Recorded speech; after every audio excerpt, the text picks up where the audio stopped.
Bonjour à tous, bienvenue dans la quatrième et dernière partie de la carte mentale du chapitre 7, où nous allons parler des réactions de fission nucléaire. Alors tout d'abord, qu'est-ce qu'une réaction de fission nucléaire?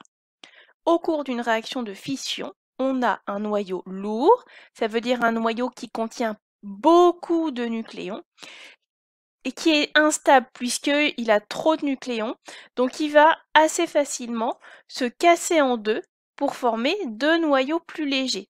Par exemple ici, on voit donc le plutonium 239 qui va être percuté par un neutron et à cause de ce choc, il va se casser en deux pour donner un noyau de molybdène 102, un noyau de tellure 135.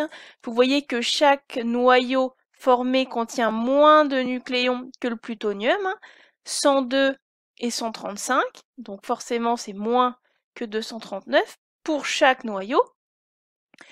Et on forme aussi trois neutrons qui à leur tour vont aller percuter d'autres noyaux lourds qui contiennent beaucoup de nucléons.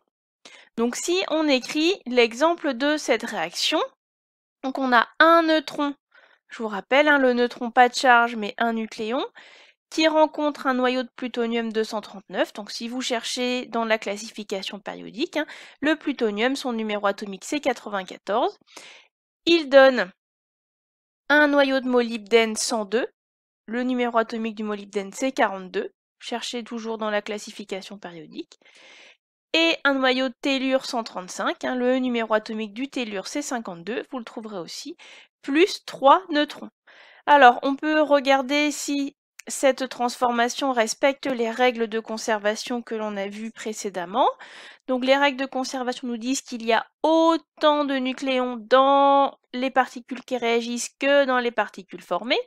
Donc, on a dans les particules qui réagissent 239 plus 1, soit 240 nucléons.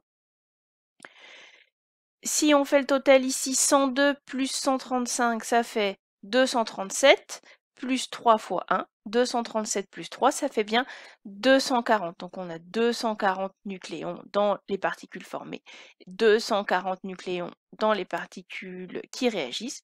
Donc on respecte bien le nombre de nucléons. Regardons maintenant le nombre de charges ici en bas. Donc on a 94 plus 0, donc 94 charges dans les particules qui réagissent. Faisons maintenant le total dans les particules produites. 42 plus 52, ça fait 94, plus 3 fois 0, ça fait toujours 94. Donc 94 charges dans les particules formées et 94 charges dans les particules qui réagissent. Donc on a bien aussi conservation du nombre de charges. Maintenant, à quoi servent ces réactions de fission? Vous l'avez vu dans l'activité.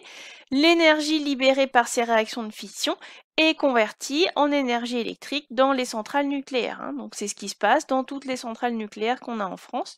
On fait des réactions de fission. Alors ça peut être avec de l'uranium plutôt que du plutonium, mais ces réactions libèrent beaucoup d'énergie et donc elles sont utilisées dans les centrales nucléaires françaises.